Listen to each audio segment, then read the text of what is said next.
definitely something that could change is our captain in the second team, Mr. Lee Tae-suk, because at the moment it's sort of up in the air whether or not he has an injury. We do want to quickly touch upon the arena and why we've decided not to enter it.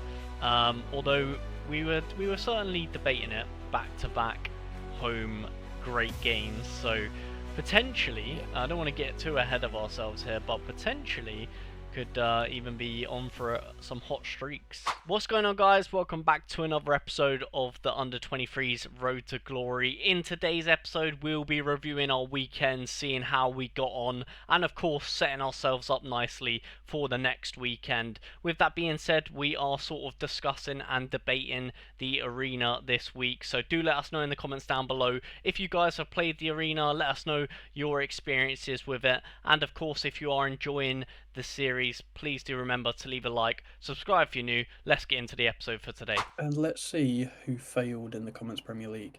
And yeah, speaking of failing, I think that one might have to go with or be Schmitter this week, Mr. Diedickers, because as you can see, his lovely comment here says, "I need to get out of Naipan. Out of nowhere, he can't play football anymore. My new guy is Lee Tae-suk," and of course, everyone else got their comments in for the Comments Premier League. And the reason why we highlight Schmitter's comment there is because the only man to get a point in the Comments Premier League this week is, of course, Naipan. So brilliant stuff from him. I believe he pretty much has done awful until this point. So he was just waiting for Schmitter to not comment his name, and then he could perform well. So that's quite smart from Naipan, if you ask me. And of course, the only people getting points this week was MDK and Mihai. So congratulations to you two. Of course, just so you boys know, we are coming nearer to the end of the season, and of course that means that the Comments Premier League is coming, it's coming to the end. So make sure you guys can get your comments in every single video, because the winner will be winning something pretty cool at the end of the season. So with that being said, do not forget to leave your comments for this video. If you guys don't know what this is, all you have to do is comment who you think is going to be our best performer in the gallery this game week, and yeah, you'll get points based on how well they do. With that being said, we'll have a little look at the results from the weekend. And obviously, as we just said, Mr. Naipan did do pretty well, and he was in our main team. However, unfortunately, the goalkeeper decided to have a day off and sat on the bench. And do you know what? To be fair, I think Rosenborg would be pretty happy with a point against Bran. But of course, with no goals, means no decisive for Emil's side either. And just in general, the team done alright except the goalkeeper. With that being said, if you guys do look on Sorare data for the scoring and things like that for the teams, just bear in mind that for some reason, believe this was an issue last week as well. Sorare Yeah. data is just projecting the wrong scores for Huang. So before this recording today, I sort of said to Cal, we were working out the Comments Premier League, and I was saying to Cal, so everyone who had Huang, obviously including myself, got 2 points, because on Sorare data it shows that he scored 70, but obviously he didn't score 70, so we don't really know what the issue is there. But yeah, obviously we'll always go based on the Sorare scores, not another like third party website. So yeah, if you commented Huang, which I think was me and Bemo, we got unlucky. Well, we didn't get unlucky, but on Sorare data I thought we were going to get points, but we didn't.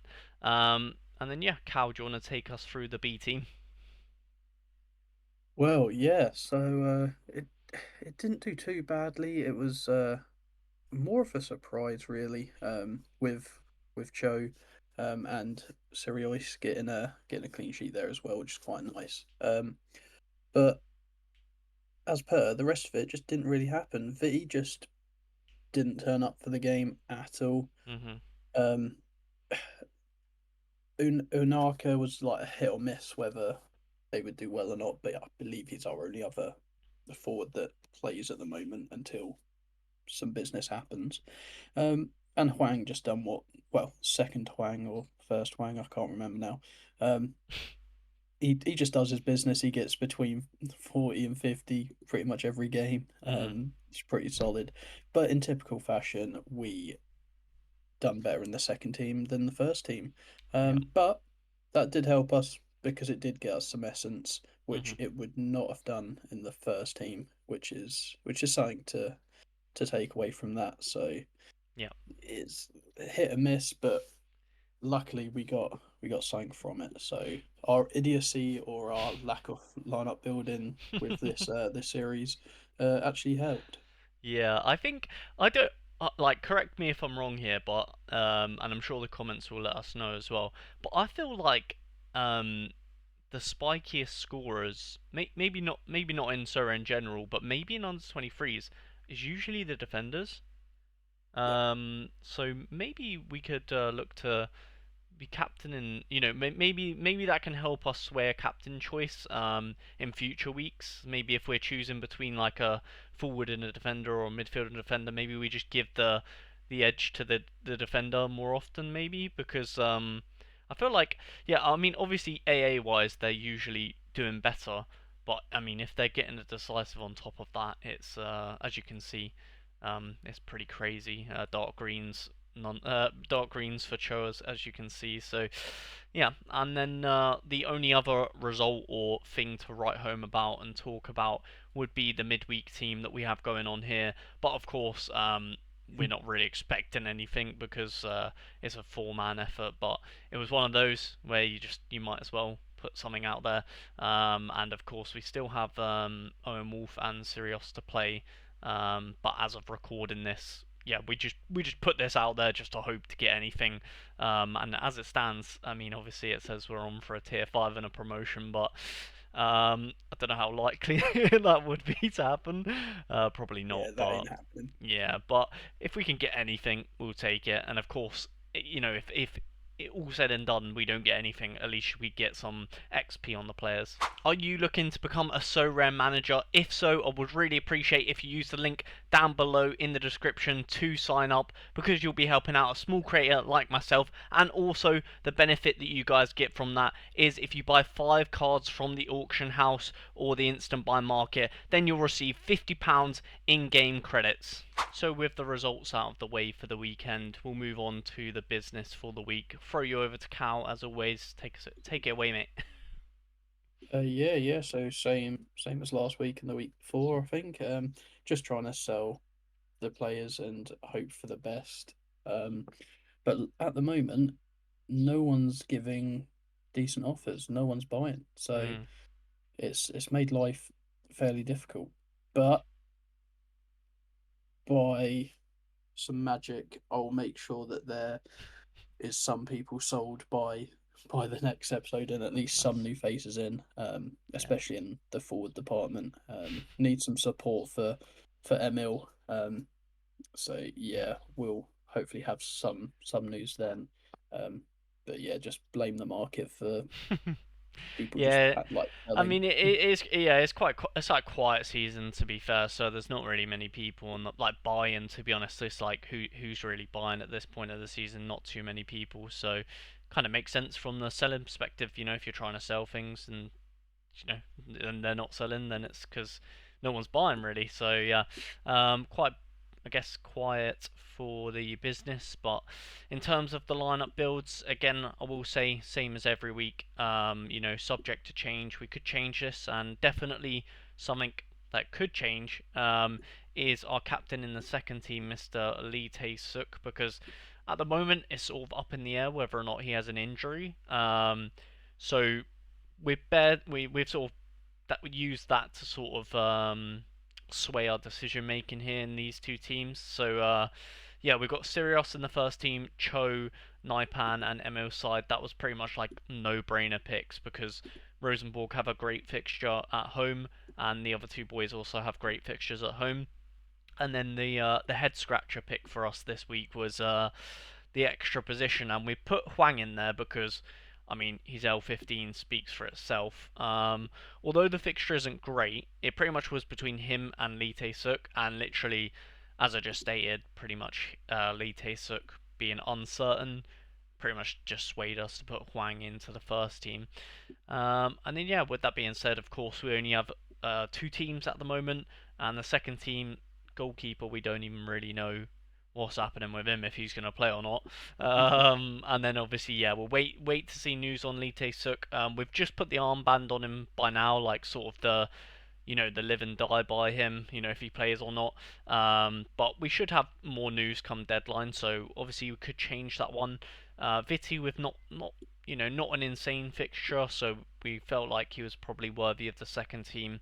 And then yeah, we round off the team with Inaka and Huang, who they could score well. Like they could score well, decent fixtures, but just history speaks for itself. They haven't been scoring too good, so yeah, very spiky first team, and that pretty much goes with the captain choice as well. We were umming and ahhing about whether to give it to a defender or not, or maybe Naipan, but I think me and Cal both agreed that Emil's side definitely could get a double decisive in this game, and of course if he does that, then it's going to be 90 plus. So yeah, I think very risky. I mean, it's going to go one or two ways, isn't it? He's either going to score 35 and it'll be a terrible captain choice, or he's going to get double decisive and we're going to look like geniuses. So, yeah, one way or the other, I think, Cal. Yeah, no, We'll very see. much so. We'll see.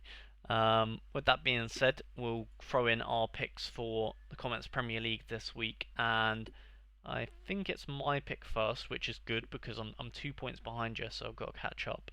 And I'm gonna go with Naipan this week. Yeah, I think I'm gonna go with Naipan. Who are you gonna go with?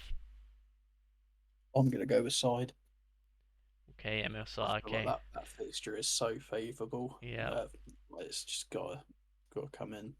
live and die. You really are living and dying by the ML side. Yeah, have to. I mean, either way, yeah. I was gonna say. I mean, I'm happy either way because if ML side comes through for us, we're gonna get great rewards, and well, yeah, well, ideally the team's going to do well, and then I guess if he doesn't do well, then I'm going to get more points than you in the Commons Premier League, so win-win for me. Our channel has finally become a partner with YouTube, and that means that you boys can become a member on the channel. How you would do that is by clicking the join button down below, and you can see all the exclusive perks to becoming a member on this channel. Not only that, but you would be massively helping and supporting a small creator in myself, making more videos like this one for you guys to enjoy. So I would really appreciate if you did join our membership down below. Thank you. Let's get on with the video. So now that we have the lineup sort of set and we have our Comments Premier League picks in, we do want to quickly touch upon the arena and why we've decided not to enter it. Although we were certainly debating it, but pretty much the only I guess experience or you know yeah, I guess yeah, the only knowledge we have on it is based on my team, as you can see here, that I entered in the last game week, and you can see that I scored 309 points, and that is obviously with no XP. These all have 0% except the captain who gets a 20% boost. So scoring 309 is pretty good.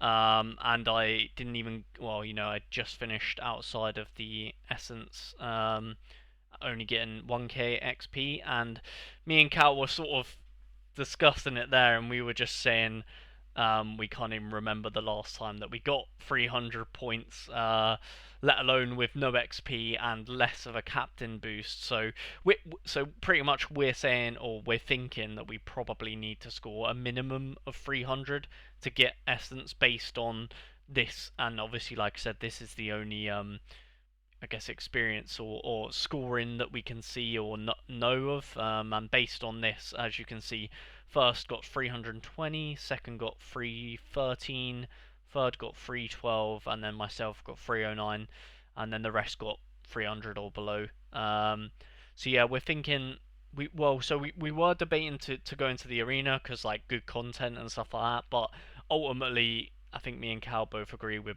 pretty much just be donating 10 essence at that point. And of course, I believe we're only one essence off of a craft in the series.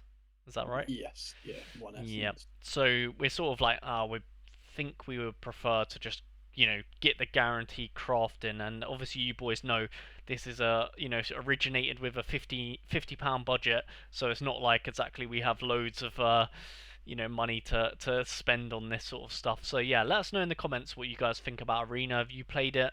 Did you like? More importantly, what did you guys have to score? Like, what did you score and what did you get rewarded? Like, in your groups, did you like? Because so in my group, to get essence, you needed to score 312. So like, I'll be interested to just know. Maybe my group was really hard. Maybe it was really easy. I don't know. I just wanted to see. So let me know in the comments down below what you guys, what was the minimum score for you guys to get essence. So yeah, that is sort of the arena chat done. I do like the arena though, quite fun. I just again, just from I guess from a sensible standpoint or whatever, makes sense for us Yeah. not to do that, unfortunately. Although it would be great fun. Um, yeah, moving on to the MLS, then I'll let Cal talk you guys through the team and how we got on. Yeah, so thank God San Diego managed to get out of that little rut and managed to pick up a win after three losses in a row. Um, a fairly convincing one, I must say. St. Louis are a weird team. They don't really seem to score a lot, but they're normally quite good defensively, Yeah. which is kind of what happened again here, which was frustrating. I mean, San Diego not scoring until the 80th minute is very unlike them. The first half had nothing in it apart from a yellow card, um, which yeah, that's unheard of in the games they've had so far. But Yeah. that 2-1 win has meant that the scores weren't great. They're not bad. Yeah. Still in Div 1. That's all that matters. Um, Yeah. but the late goal that St. Louis scored, I think, knocked off around about 50 points or so. Actually, probably more with the bonus we've got on the players. So it's a Mhm. little bit frustrating. But at the end of the day, the captaincy pick was wrong. Thought Lozano would have a good game. It wasn't a bad game, but it definitely wasn't the same as Dreyer, who is probably one of the most informed players in the MLS right now. Yeah. He is cooking. Nothing stopping him. He is unreal in that league. Little bit of a cheat code, but unfortunately didn't manage to get any rewards with that team. Mhm. I think I yeah was, got some XP, which yeah. is nice. I guess I'll put that onto the players I was at gonna some say point soon. not too. I don't know if we were on a streak, but not too far off the first streak if we were on it. So we got the first streak, but the second streak's actually The same. 350 as well. Yep. Oh, so we So would. there was a chance So if I yeah. was awake at 5:30 in the morning or so, I could have claimed it before the game had ended.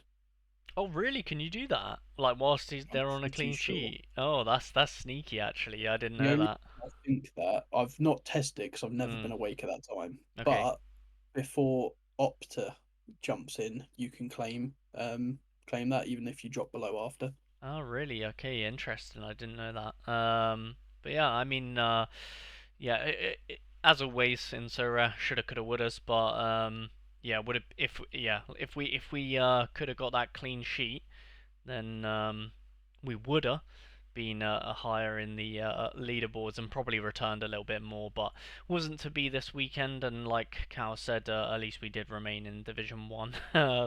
Could be worse. Yeah. And yeah, I think. However, Go on. there is a game midweek. That's what I was just getting on to.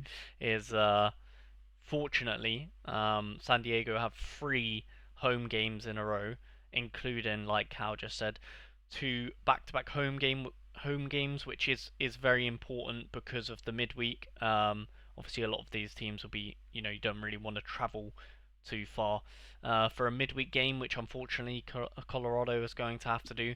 And yeah, San Diego, no traveling for them, which could favour them. And yeah, Cal, what are you thinking then going into the Colorado match? Well, their main talisman Navarro is missing. He is injured for that game, which I mean, absolute music to my ears. Um, and they are the favourites because of that. Their backup is not great. I think it's is it Darren Yappy or something. I'm not entirely sure, but I believe that's his name. Mm-hmm. So they're not they've not really got the strongest of teams. They've got a few players that are on some good form, but without having that prolific striker, it's gonna be difficult for them, which makes me feel a lot more confident with the San Diego lot. Yeah. Yeah, especially with Dryer, he's gonna do something. Then hopefully Lozano can pick up some pieces. I just Yepi noticed. does everything right, but Yeah. doesn't get decisive, which is frustrating. I just noticed when I go on your Sorare though, it says you haven't submitted a lineup. Is that true It's because or? it's rolling locks. So you're on. You purposely haven't submitted one yet. You're gonna submit it No, close I've to. submitted three. Oh right, but it just doesn't show me because of rolling locks. Yes, I believe so. Ah, okay, right, interesting. But I was gonna rest ask. assured, Oh yeah, I was gonna it's the ask for. exact same. Yeah, okay, cool. Did you captain Drea though or Lozano? I captain Drea. Okay. Um, I will say I was looking at putting. Well, actually, I was going to say it's the exact same. I've put Paddy McNair in instead of McVeigh for this one, but I was going to put in Luca Bombino, the young 18-year-old fullback who has been on fire the past few games. Mhm. Um, got a last man tackle against St. Louis, got some nice AA against Dallas. Looks like a proper defender. And with how I guess I want to say Negri's old, but he's probably not old in the like comparison. But they're players that could use with some youth in that back line. We've got Paddy McNair and Chris McVeigh who aren't the quickest, so Mhm. you need some sort of mobility back there, Yep. which he provides Yeah. in abundance there. So he was an option, but he's not 100% on to play. He might not even like be on the bench. We don't know. So I'm hoping he is because I want to see him do well. Yep. But And yeah, it's then just a I was gonna say, and then one of them. then the next game is against Sporting Kansas City, so it's like back to back home great games. So potentially, Yeah, I don't want to get too ahead of ourselves here, but potentially could even be on for some hot streaks with I guess with three back to back to back home games, two of them being very very favourable, and then I haven't actually looked at the last one, but you don't want to look at well, the I mean, next game after that. It's against LA yeah, but Galaxy. and Oof. they've been awful, yeah. So Yeah, they've been the worst team in the league. So we're yeah, looking at three there. so that yeah, I mean yeah, we don't want to get too ahead of ourselves here, but if we're ever going to be hitting some nice streaks, now would be the time. We've just got to make sure, one, we're in Division One, hopefully, because that's where the best rewards are, and two, we're picking the right lineups. But yeah, I think we'd do well to just keep picking the same lineup because then we have less user regret. You know what I mean? Because like if you just keep picking Definitely. that's what I do with my Newcastle boys anyway. Like I just pick the same team every time, and look if Tonali has a better game than Bruno, or you know say Isak wasn't the best captain that game week, I'll be like, you know what, I don't really care because I would have picked this no matter what. So yeah, I think to be honest, I highly recommend that as a fellow club stacker. It's probably just best to just keep going with the same names because then you'll feel less upset when it say if you pick something that you say if you pick something that you don't usually pick and then the team that you usually pick does well, what I mean, you'll be like, damn it. Yeah, So definitely. yeah, but yeah, that is all things I guess in the MLS rounded up. We're looking forward to see how San Diego get on, and yeah, they've been doing well. Let's just hope they can keep going. So that is all we have time for in the under 23s Road to Glory this week. I hope you guys are enjoying this series. Of course, we are well through it now, and like I did say nearer to the start of the video, we are sort of coming nearer to the end of the European season, and of course that will sort of determine almost the season for the under 23 Road to Glory. So with that being said, do remember to get them comments in because that prize is going to be a good one. I can assure you that. And yeah, I hope you guys did enjoy. Remember to leave a like, subscribe if you're new, and we'll catch you guys in a future video. Peace.